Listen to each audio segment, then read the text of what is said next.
Hi there, I'm Jeff Decker, and I thought I'd read a classic for this time of the year. Got the fireplace going, the stockings are hung, and it gives you that feeling of Christmas is in the air and about to come about.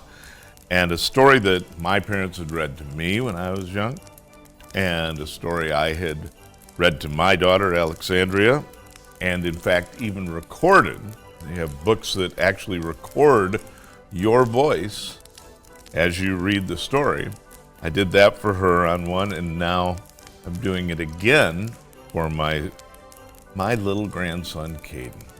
And I'll be recording for him on that. But so that we had this for each and every one of you, so you can sit back and listen to the timeless story of Clement Moore.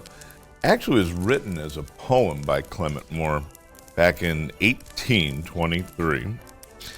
And then it got changed back to and into the story that we now know as 'Twas the Night Before Christmas. 'Twas the night before Christmas when all through the house not a creature was stirring, not even a mouse. The stockings were hung by the chimney with care, in hopes that St. Nicholas soon would be there. The children were nestled all snug in their beds, while visions of sugar plums danced in their heads. Mama in her kerchief, and I in my cap, we had all settled down for a long winter's nap.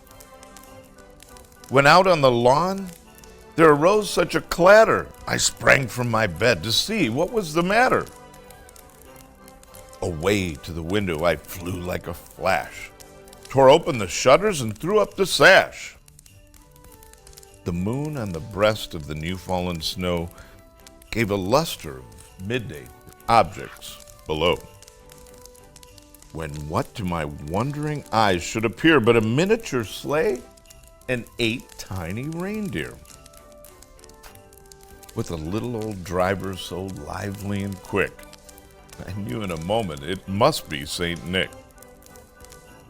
More rapid than eagles, his coursers they came, and he whistled and shouted and called them by name. Now Dasher, now Dancer, now Prancer and Vixen, on Comet, on Cupid, on Donner and Blitzen. To the top of the porch, to the top of the wall, now dash away, dash away, dash away all. As dry leaves that before the wild hurricane fly, when they meet with an obstacle, mount to the sky. So up on the housetop the coursers they flew, with a sleigh full of toys and St. Nicholas too.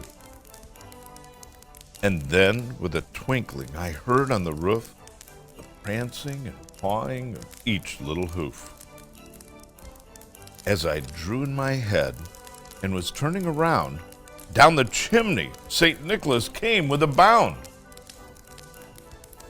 He was dressed all in fur, from his head to his foot, and his clothes were all tarnished with ashes and soot.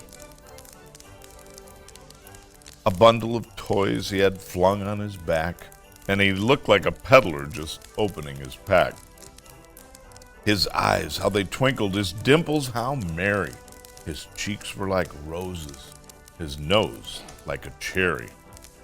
His droll little mouth was drawn up like a bow, and the beard of his chin was as white as the snow. The stump of his pipe he held tight in his teeth, and the smoke, it encircled his head like a wreath. He had a broad little face and a little round belly that shook when he laughed like a bowl full of jelly.